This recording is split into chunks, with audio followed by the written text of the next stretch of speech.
Hello, parents of honors chemistry students at Olathe South. My name is Dennis Burkett. If we've not had a chance to meet, or if your students are new to my class this semester, if they came from online or maybe from another school. So a couple things. Just a quick video on upcoming parent-teacher conferences. So I will be available to meet on Monday the 8th, and on Wednesday the 10th, and on Thursday the 11th.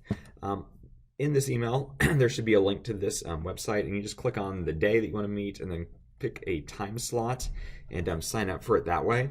I think on Mondays and Wednesdays I'm available from 3:30 to 5, and again from 6:30 to 8:30, and on Thursday from 7 a.m. till noon. So I have some evening slots and some morning slots that hopefully fit into your schedules. Again, if you want to meet, feel free to sign up for a slot. If you just want to send me an email, or if we don't need to meet, that's also fine with me. But there's plenty of time slots to get a lot of you covered if you would like to chat about how your student is doing in my class.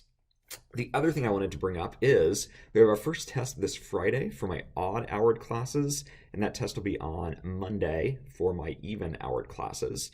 So a couple things. This is mainly for those of you that might be new to my class. This semester, I basically have just 2 grades in the grade book. I have assessments, which will be tests and quizzes. I don't really anticipate giving that many quizzes. I would rather use class time because it's so limited on actually teaching them new stuff or having labs and stuff like that. As I'm kind of planned out almost the rest of the semester this weekend.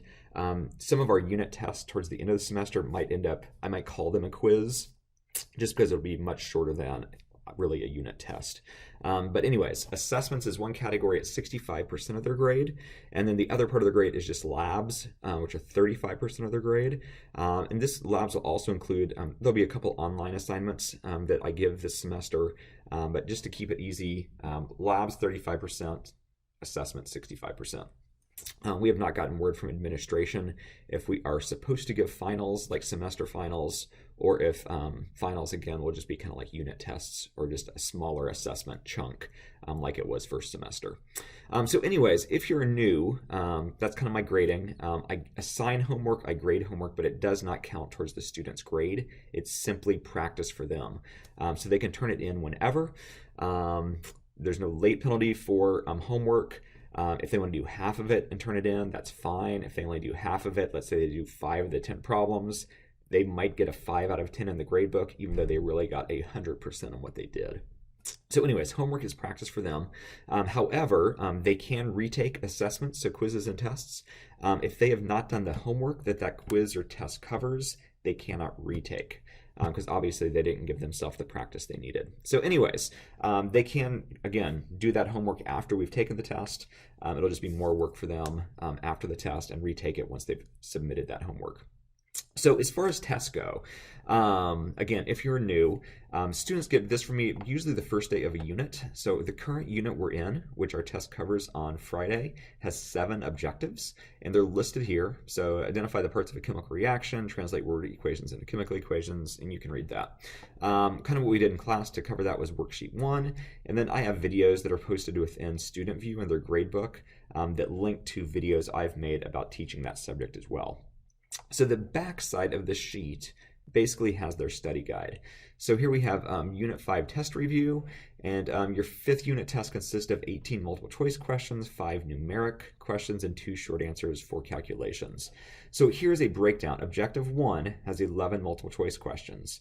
Notice Objective 3 has 4 multiple choice, Objective 5 has 2, Objective 6 has 1. So there's 18 multiple choice questions on the test. How they practice for that portion is going to my Moodle site. And in Moodle, here's what my Moodle site looks like. It's just a website I have that offers them test practice. So if they get out of Unit 5, under each of these objectives, so if we go to Objective 1, there's practice questions. And if I click on these really quickly, I'm not going to take them, but I just want to show you. In a chemical equation, blah, blah, blah, blah, blah, the water is a product, catalyst, solid, reactant. I've got this graphic here, but notice there's 7 questions. They can like guess and check, and it'll tell them immediately whether they're right or wrong, so that's incorrect. I'm going to come down here and just guess one. Yeah, so I'm not guessing that well. So if I go to the bottom and submit all, finish attempt, Submit all and finish, submit all and finish. It'll give me a score, and obviously I got a 0% because I didn't do anything. But they can finish review, and then they can retake this. And when they retake it, notice this question has changed from H2O2 to H2O2, or from H2O, it was water, now it's H2O2. This is a different graphic. So every time they take these practice tests, it gives them a different set of 7 questions. So whenever we go back to the test review page, like right up here, these 11 questions, it's possible and even likely that the more often they take those practice questions, they're going to see the exact questions that will be on the test. So I have banks of questions that students never see, and it just randomly chooses 7 from that bank, 7 from that bank, 7 from that bank. When it comes to test time, it will randomly choose 11 from that bank. So the intent is not that they go in and like memorize all the questions, but I don't want there to be surprises. So if they take it 2 or 3 times, they're going to see the different graphics that will probably be on there. Don't memorize the graphic because there might be 2 or 3 questions that relate to that specific graphic. What's the product? What's the reactant? What type of equation is it? So anyways, there's lots of practice for them. When it comes to the multiple choice, they will take that portion of the test during the hybrid portion of their day. So I will send out an email in the morning for those students that are at home in the morning, and then they can take the test, the multiple choice at home. It can be open note. I expect it to be open note.